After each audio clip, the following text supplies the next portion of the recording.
First of all, transplantation is excruciatingly different from many other areas of medicine, in that it obviously weaves together basic science, clinical efforts of all kinds.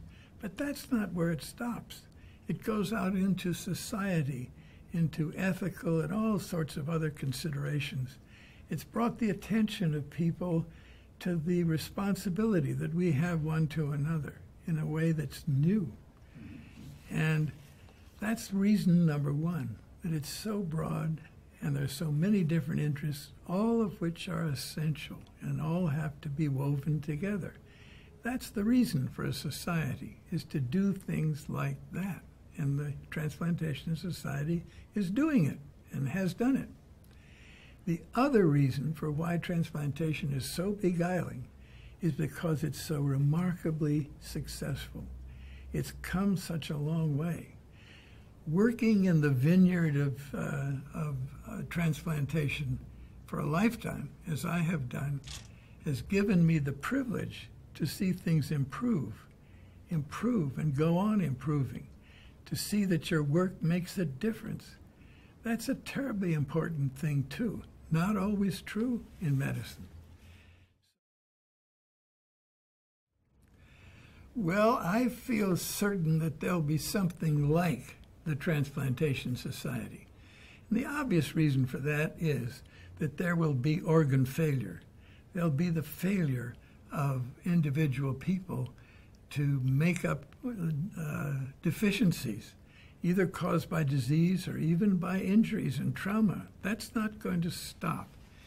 So there'll be a need for restoration. The questions will come about from what? What are we going to use? Everybody knows that those are major issues now. And they're not confined to biological sources. The biological sources are intensely interesting, and I think there's promise in the obvious ones. Xenotransplantation is often mentioned. I don't give up on that. I think there's a real possible future for that. It may be a transient future. It may be superseded by other things. We all know now that one can do so much with one cell, taken from a differentiated source, and from that nucleus you can make an individual. If that's possible, and it's been shown to be, then we know that we can make parts. We don't think we can make them tomorrow, and I don't know how soon it'll happen, but it seems to me it's something that's there to be done. So those sources, what I call the living biological sources, are one. And the other are the mechanical sources, the organ assist devices of all kinds, which we know about. And they're being improved. The heart's the most obvious one. It's catching up more and more with human heart transplantation, and maybe it'll go on doing so. But that's another reason for the Transplantation Society, because what's emerging, I think, are choices. As a patient, people will say to you, do you want a human heart or do you want this one that I hold in my hand? And maybe yes and maybe no. And we have to talk to each other. We can't drift off and be the mechanical people and the biological people, because it's the patient that brings it together.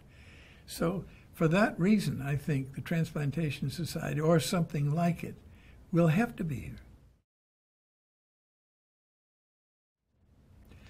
Well, one of them, which isn't always celebrated quite as much as it should be, is the whole advent of what has to be called cellular immunology. When I entered the field of transplantation, immunology consisted of the study of humoral substances in the serum, antibodies. That was immunology. No one really knew what cells did as part of this apparatus. They congregated around inflammatory sites, and that sort of thing we knew happened, but we did not know that they carried specificity. We knew nothing about the interactions of all these cells, of the signaling molecules that go between them. All of these things were unknown, and transplantation lit the fuse on all of that that's since been developed. It's a huge scientific advance. The Transplantation Society has done a number of things. I think the most important is to bring these disparate groups who depend upon one another more than they realize together, and that it's done in an international way. Well, I'll tell you one that may be surprising, and it was the discovery of the recirculation of the lymphocyte by James Gowans of Oxford. And one of the reasons why it was so perplexing to try to deal with that was what Jim did technically. He got a rat, and he opened the abdomen. He found the thoracic duct just below the diaphragm. It's about the size of a thread. He put a small catheter into that, attached it to a pump, and recirculated the cells from the thoracic duct into the venous system. And thereby he was able to count what came out and to give it back or not. And he was able to prove that the lymphocyte, the whole population of lymphoid cells, which is so central to transplantation biology, recirculated through our bodies all the time. He reported that in New York at a transplantation meeting, and it was one of the few times when I've ever seen the whole crowd stand up at the end of his presentation and cheer. The obvious problems about transplantation I've already mentioned in this interview, and they are mainly the source of organs. That's the bitterest problem we have. So the issue there is, what's going to succeed? How are we going to make progress with that? And I'm hopeful about it. I think we're going to do better and better, but I'm not sure I know exactly how. So I'm not so good on predicting things. I'd love to watch it happen. I think membership in the Transplant Society is a very important adjunct to a career in transplantation. Thereby, you meet people from all countries who are doing similar things to what you're trying to do. You learn a good deal of substance, and I think it's inspiring. It gets you working and thinking and trying to make yourself better, because that's what this society is all about. Well, that's an easy answer for me. And actually, I've already mentioned it in this interview. Peter Medawar, a zoologist at University College London, wrote a paper with two other people in the journal Nature in 1953. And I was sitting in our hospital library in Boston. I was thinking about a career and what I might do that would be interesting in science. And I happened to read this paper. That's how I got into transplantation. It's exactly true.